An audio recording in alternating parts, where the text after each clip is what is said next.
이게 2018년 경기도지사 선거 때인데 당시 후보 토론회에서 이 대표가 뭐라고 얘기했길래 들어보시죠. 검찰 한 번도 들어간 적이 사칭하셨죠? 없어요. 검찰 사칭하신 거 아닙니까? 검찰 사칭하셨죠? 제가 한 게 아니고 PD가 사칭하는데 제가 옆에 인터뷰 중이었기 때문에 제가 그걸 도와줬다는 누명을 썼습니다. 그래서 구속됐습니까? 안 됐습니까? 구속됐습니다. 그래서 벌금형 받으셨죠? 네, 150만 원 받았습니다. 지금 하신 일들은 다 정의를 위해서 하신 일입니까? 저는 이 사회의 부정부패를 감시하기 위해서 열심히 노력했습니다. 그리고 저는 보복당했다고 생각합니다. 저는 검사를 사칭해서 전화한 일 없습니다. 누명을 썼다. 이 부분이 이제 허위사실이다라고 법원까지 간 것인데 1심에서 나왔던 증인에게 위증을 교사했다라고 검찰은 보고 있는 겁니다. 전주의 의원이 국민의힘 어제 한동훈 장관에게 이 부분과 관련돼서 이렇게 질의했습니다. 들어보시죠. 그 무죄가 확정된 그 선거법 위반 사건에서 검사 사칭 관련해서 위중 교사를 했던 의혹이 있고 검찰이 녹음 파일을 확보했다. 현재 지금 시행령으로는 이 위증이 검찰의 직접 수사 대상인 거죠. 저희가 개정한 시행령상 그렇습니다. 네, 지금 현재의 그 시행령상으로는 적법하게 지금 수사를 할 수 있는 거죠, 검찰이. 두 가지 관점이 다 있는데요. 위증 자체가 시행령상으로도 새로 게시할 수 있고 그리고 관련 사건으로도 수사할 수 있을 것 같다는 생각은 합니다. 네. 이 말인즉슨 뭐 검찰이 지금도 수사하고 있고 수사하는데 문제는 없다. 더 나아가서 국민의힘에서는 수사해라라고는 해석도 좀 나오고 있는 대목입니다. 이재명 대표는 어떤 입장일까요? 검찰의 또 다른 신작 소설이다라고 일축했습니다. 백현동 사건 관련해서 위증 교사 또 다른 신작 소설을 시작하는 모양인데 그래서 기초적인 사실을 좀 확인하고 하시는 게 좋겠습니다. 신작 소설이다 이렇게 주장했습니다. 그 녹취 파일. 박정하 의원님. 네. 녹취 파일만 확인해 보면 이게 위증을 교사했는지 아니면 진짜 가서 진실을 말해달라라고 격려 내지 호소했는지가 금방 나올 것 같아요. 이게 검찰이 이재명 대표는 신작 소설이라고 했는데 진짜 신작 소설인지 아니면 옛날에 남욱 씨가 말했나요? 다큐멘터리인지 녹음 파일만 보면 알 수 있을 것 같은데 왜 이렇게 뜸을 들입니까 검찰? 그냥 녹음 파일 확 열어버리면 안 됩니까?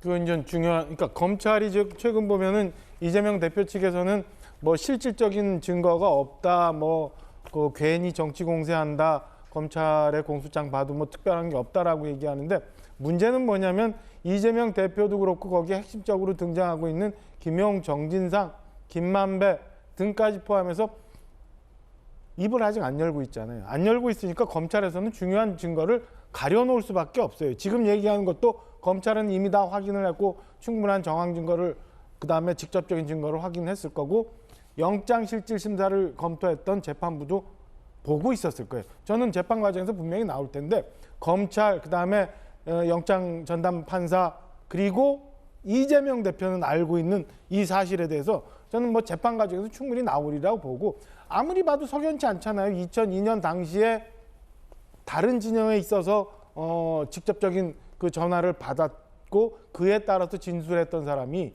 2018년 가서 갑자기 느닷없이 이거는 이재명 대표가 당시에 모함을 받았다는 취지로 얘기를 하고 그거 끝나고 난 다음에 뭐 특정 납품을 위해서 7천만 원을 또 어디선가 수수를 하고 또 그 무슨 하우징 대표 백현동과 관련해서요. 그 4단계를 넘어가서 허가를 받았던 그 사람과 같이 모여서 70억 중에 35억을 받았다고 하는데 검찰로서는 당연히 이거 이상하다고 수사를 해볼 수밖에 없는 거잖아요. 이걸 가지고 무슨 별건 수사냐 아니면 또 위증은 검찰에서 수사를 하면 안 된다는 얘기하는 거는 저는 진실을 밝히는데 저는 뭐 이게 죄가 있는지 없는지 모르겠어요. 그리고 이 건에 대해서 어떻게 재판부가 판단할지 모르겠지만 그래도 예. 덮어가면 안 되는 거잖아요. 진실은 국민들한테 다 내놓고 난 다음에 국민들이 판단할 수 있게 해줘야 되는 게 맞다라고 봅니다. 그런 면에서 사실 확인을 해서 저는 검찰이 확인해 볼 필요는 있다고 생각을 해요. 자, 그럼 전재수 의원님. 이재명 대표 해당 증인에게 위증교사 정말 안 했습니까? 지금 현재까지 공식적인 입장은 법정에서 진실을 증언해달라고 이제 통화를 했다는 거 아니겠습니까? 그리고 어제 우리가 이분에 대해서 이야기를 했지만 제가 누누이 말씀을 드리지만 이게 검찰의 일방적인 주장이었고 또 그것을 이제 언론 보도를 통해서 이제 알려진 것인데 우리가 형사소송법에 피의 사실을 공표하지 못하게 돼 있는 이유가 있는 겁니다. 그러니까 수사도 제대로 받기 전에 또는 법원에서 확정 판결이 나오기 전에 이런 식으로 예. 피의 사실을 공표를 하고 확인되지 않은 수사기관의 일방적 주장들이 온 언론을 통해서 보도가 됨으로 인해 가지고 수사 또는 재판 과정에서 무죄가 나왔음에도 불구하고 마치 죄가 있는 사람인 것처럼 낙인이 찍힌다라는 그런 이제 우려 때문에 사실은 이게 형사소송법에서 피의사실 공표를 중요한 범죄로서 못하게 하고 있는 겁니다. 근데 유독 이재명 대표와 관련해 가지고 이 피의사실 공표라든지 이런 것들이 심할 때는 하루에 몇 건씩 막 나오고 있는 겁니다. 그러다 보니까 이게 지금 사실관계를 따라가기도 굉장히 어려울 정도로 막 뉴스들이 쏟아지고 있는 이런 형국이죠. 이런 측면에서 이제 새로운 신작 소설이 시작됐다 이런 이제 예. 평가를 하는 것 같고 우리가 깨놓고 한번 봅시다.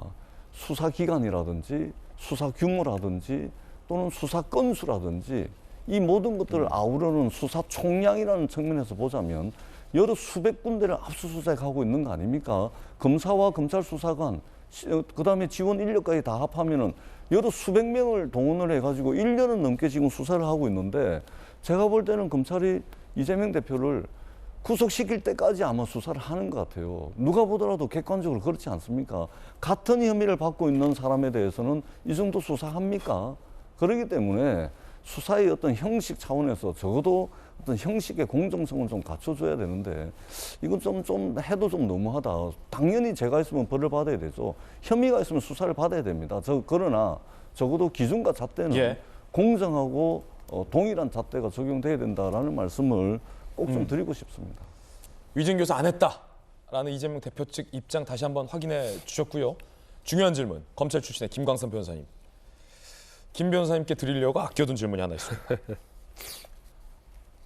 만약에 지금 통화 파일을 확보했잖아요. 네. 통화 파일. 그러면 검찰이 통화 파일이다. 안 열어보고 나중에 아껴놔야지. 이게 아니라 당연히 열어보고 내용 확인했을 거 아닙니까? 검찰은 알고 있을 거 아닙니까? 그 통화 파일 안에 무엇이 녹취돼 있고 이 대표가 뭐라고 얘기했는지 검찰은 당연히 들여서 확인해 봤을 거 아닙니까? 그런데 만약에 그 안에 이 대표의 주장대로 증거인멸 교사가 아니라 가서 열심히 진실을 얘기해 주세요 라고 돼 있는데 위증교사했다 라고 하면 이건 검찰은 사실은 해체될 수준의 신작 소설을 만들어낸 건데 그게 아니라 검찰이 확인해 봤는데 위증교사네 라고 해서 증인에 대해서도 영장을 청구한 것. 지금 두 가지 상황밖에 없을 거 아닙니까? 그렇죠. 이제 검찰이요. 소설을 쓸 수는 없어요. 그러니까 뭔가 근거가 있어야지 그걸 단서를 삼아서 수사를 하고 수사를 하고 나서 이건 구속 필요성이 있다랄지 기소를 해서 유죄를 받을 가능성이 높다. 그러면 사실은 입건해서 수사하고 영장 청구하고 기소하는 거거든요. 근데 무에서 유를 창조할 수는 없어요. 그래서 아마 이 김모 씨가 사실은 이재명 대표하고 이제 반대 입장에 섰잖아요. 그럼에도 불구하고 왜 전에 사건과 이번에 그 허위사실 공표 관련된 2018년도 사건에서 왜 상반된 진술을 했을까? 그 부분에서는 이유를 찾으려고 했겠죠. 그러면 왜 변화됐는지에 대해서 아마 그냥 나온 게 아니고 그 당시에 2018년도 사건에서 아마 이재명 대표가 무죄를 받았을 때 검찰 내에서 저 김모 씨 유증했네. 저거 조사해서 입건해서 기소해야 하는 거 아니야? 이제 그런 얘기가 있었을 거예요. 그런 얘기 있는데 이제 지금 백현동과 관련해서 조사하고 있잖아요. 그 이제 제 추측이에요. 조사를 하다 보니까 이 김모 씨에 연관이 돼 있는 거예요. 이건 뭐 백현동과 연관이 있어? 김모 씨에 연관이 돼 있는데 백현동이 이재명 대표 관련 있잖아요. 더 조사를 해보니까 경기도에 납품을 했는데 그것도 7천만 원 더 받은 거예요. 이것도 정진상이도 통화도 하고 관련이 있네? 그럼 이 사람이 전에 그때 증언했던 사람이네? 그렇게 아마 제가 볼 때는 타고 들어갈 가능성이 크다.